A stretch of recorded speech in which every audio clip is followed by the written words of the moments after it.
something happening here. What it is ain't exactly clear.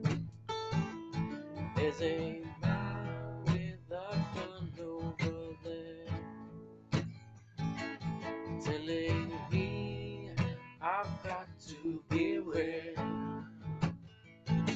Singing stop, hey, what's that sound? Everybody knows what's going down.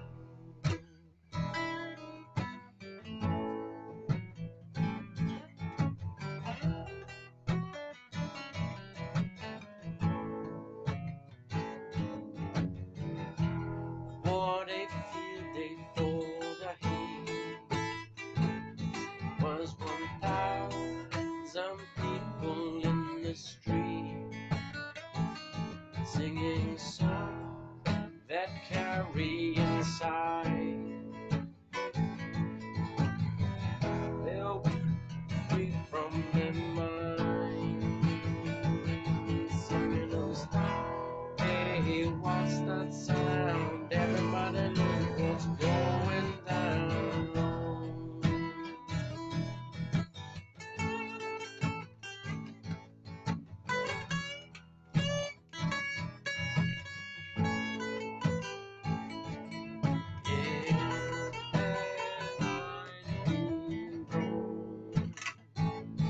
Nobody's right if everybody's wrong. On the roof a bit. But over time, as the water gets in, right, gets in through cracks, dissolves and dissolves and dissolves, eventually got through the roof of the cave from the surface, and the roof got thinner and thinner and thinner, and then it ended up collapsing. And that's what gives you, gosh, that's what gives you sinkholes, which I'm walking right into right now. So this was just a cave, and now it's a hole with the sea in, called a sinkhole.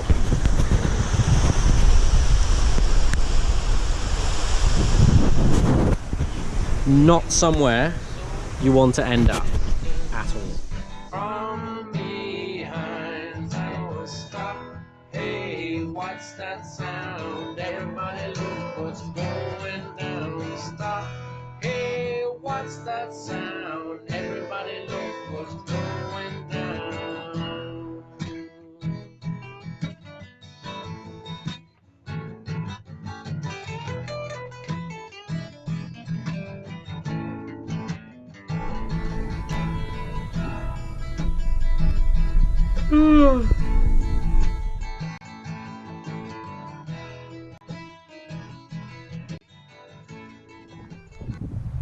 My name is Ben Palmer Fry, and these are my Rewilding Diaries. I'm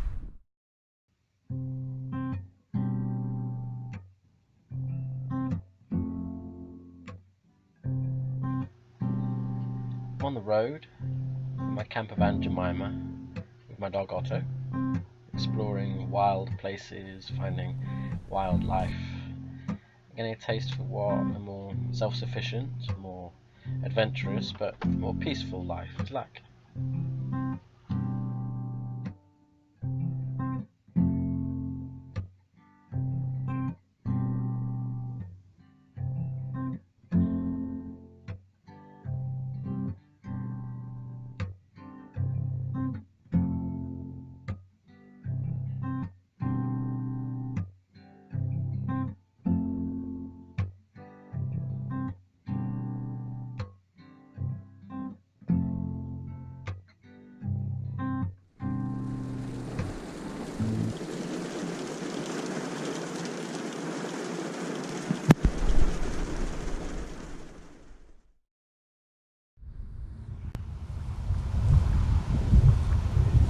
So as I've been wandering around on the seashore, collecting driftwood for my fire, I look for two specific things when I go across and sort of I'm looking for wood. So as I go through, the first thing I look for as I pick stuff up, well, the first thing is the size. I can't obviously take massive logs in.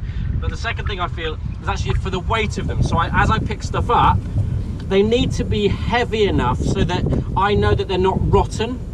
If they're really, really light. So this one's a really good weight. So is this one. So I can keep those to the side, that's fine. They'd pass the first test. These ones, I mean, for their size, they're so light. I mean, it's literally like feather. So this means that it's actually rotten away inside. And if you look closely, you can see all the rot and the woodworm in the inside. So those really light ones immediately go away. When you look at the heavier ones, particularly when you're looking at driftwood, there's another thing to consider. So you're like, okay, this one's great, this one's great. When you look at them more carefully and feel them with your fingers, and if you really need to, feel them with your lips, because they're the most sensitive part of your body to moisture. So you're like, okay, if you're not sure, this one, it feels damp to touch, and the wood itself is darker, and inside you can see it's got a lot of moisture on the inside of that log. So that is heavy, not because it's a good piece of wood, but because it's soaked through. So that one goes out. This one, however, is heavy. It's not damp to feel. It's fairly dry on the inside. Might be a little damp, that's something in the world. That's a good piece of wood to burn.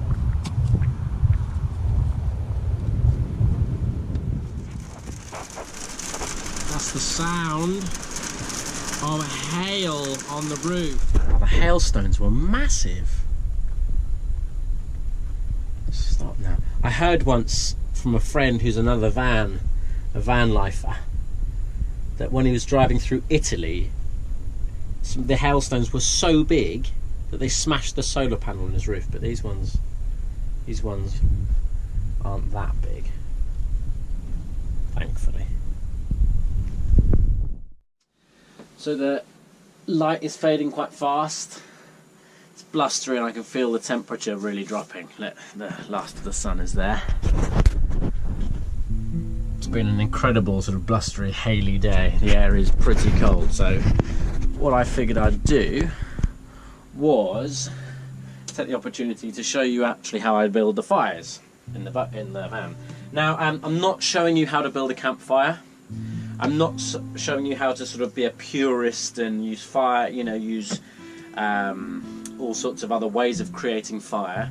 What I'm going to just show you is the easiest way that I use to make a fire in a wood burner like this. So I used to live on a boat for about 8 years, and this was my sole source of heating.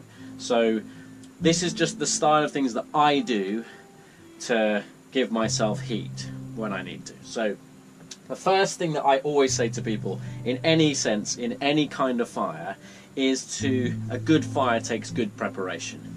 Now that means not gathering just a few little bits and bobs. Yes! Look at that. It'll burn like for ages. Is having enough material to create a bonfire, and then you might create a campfire or a stove fire like this. So I have big bags of stuff just here, look, and also additional materials here, everywhere. So I've got loads of stuff to hand. Now what I've just laid out here is just little bits that I'm going to use. So I've got a lighter, I've got some little organic fire lighters. So if I didn't have these, probably what I'd do is I've got some cotton wool and some Vaseline that they would do as firelighters like this. I've got some sort of small bits of kiln dried wood. So I bought this stuff, so this stuff goes up very, very quickly. So I don't need really fine kindling. And then I've got some sort of recycled wood, sort of sawdust briquettes, and then some little logs here and a pine cone, right? So that's how I've prepared to build this fire. Now what I'm going to do is, in here, I'm going to build it in a stack, as if I'm building some kind of little building inside. I'm not going to try and lean them precariously up against each other, and I'm going to leave a void in the middle as I create, probably like a square, and I'll build these things up. What I'm going to do is I'm going to light these, and I'm going to pop them into the middle of that. So one thing that people I see so often is that at the critical moment when a fire may or may not really get going, people aren't ready with loads more, say, kindling or anything like that. So I've got these firelighters here, and I'm going to just drop them in the middle of that little sort of stack that I've made. And I'm going to take these guys, these big ones, and stack them up on the sides. Right, put a few more of those in. So this is the critical moment I was talking about. This is the moment, like, I need to be ready with all my stuff, because I need to be able to put the stuff in the right areas. And at the moment that is looking all set, I'm going to shut this up and make sure everything is open, all the vents are open, and watch.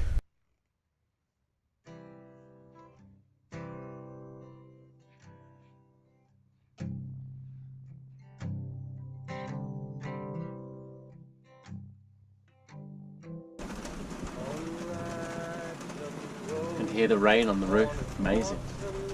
Otto is going to be looking forward to this very much so.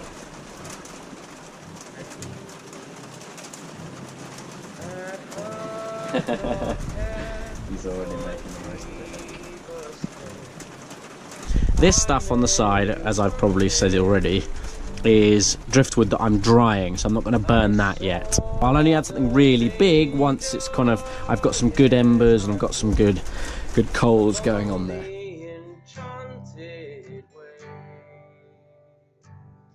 And I said, let grief be a falling leaf at the dawning. Nice. So I'd say I've got a good bed of coals now. I'd say this fire is definitely going. Check it out. On Grafton Street in November, we trip lightly along the ledge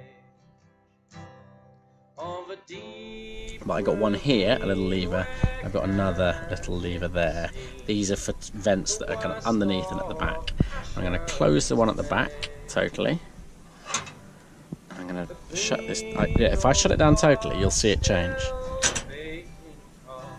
See? But I'm starving it of oxygen now, so I want to come back to about halfway. About there.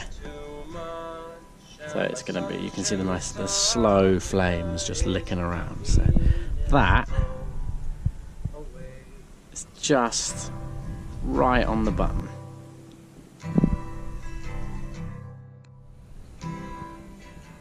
On all the years that I've lived in boats, and also I suppose now in the van, depending on a wood burner has been so great, because I always smell of wood smoke, and so my friends and family, whenever I hug them, there's always this wonderful intake of breath where they go and just smell me and be like, ah, Ben, your cologne of wood smoke. And it's just it's so great. I mean, I obviously love it. I love that smell. And I think it's really great for other people, because they're just like, they get that aroma of something quite wild, which is really cool. It reminds them of good wild things. It's always really entertaining. On a quiet street where the old ghosts meet, I see her walking away. So hurriedly, a creature made of clay. When the